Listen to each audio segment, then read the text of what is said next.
gardening friends. Today we are doing arched trellises.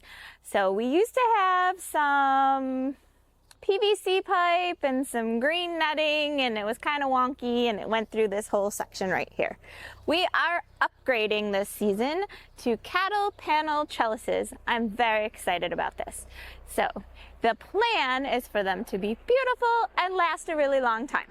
So there's going to be one right here, and there's going to be one right here, the little space in between. And the plan is to have the climbing squash, my butternut and buttercup and spaghetti squash, and we're gonna try a few watermelon and cantaloupes and have them grow up the trellises.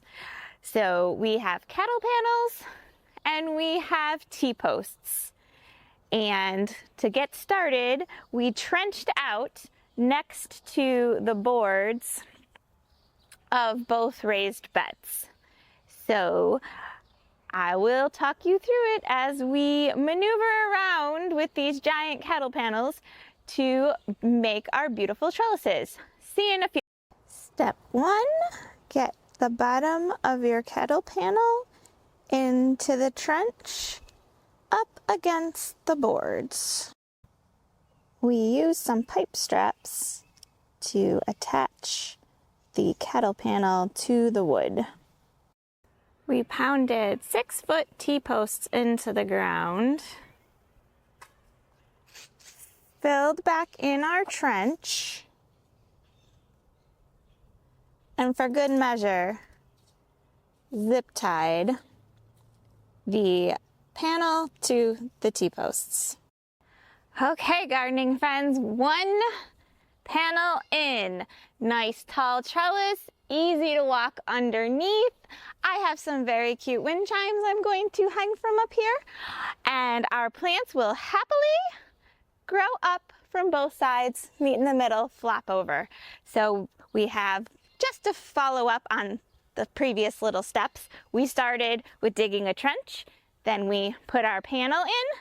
We used some screws and brackets and zip ties to attach it to the wood of the raised bed, pounded in T-posts, and then attach the panel to the T-posts with zip ties to make it extra secure.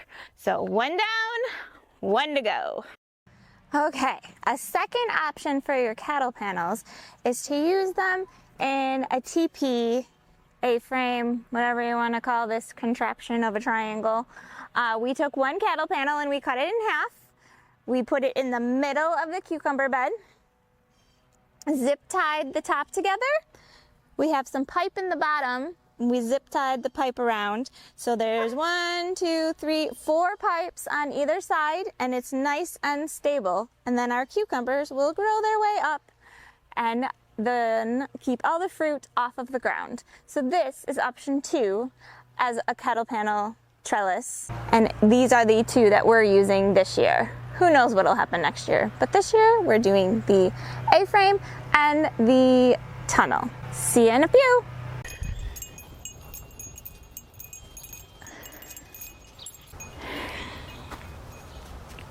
All right, gardening friends, our beautiful cattle panel trellis tunnel is complete.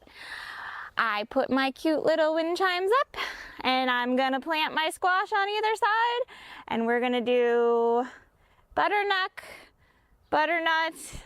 spaghetti, and then some watermelon and some cantaloupe over here, and see how things work. So when you are doing cattle panel trellises, let me tell you, we had 2 people. I did not do this by myself, and actually I had a very strong Mr. Garden Avenue to help me because, yeah, I needed to muscle. If you have wider aisleways, it is easier. Aisles are little, they're not 3 feet. If they were more like 3 feet, then it would be easier to do the arch. Make sure that you pack in the dirt around the base so that they're nice and secure, and then you are all set to go. If you love gardening, please consider liking and subscribing to my channel. I am on my way to 500 subscribers and hoping to have it by the middle of the summer. So if you like gardening, come join us in the fun. We garden all summer long. See you next time. Bye-bye.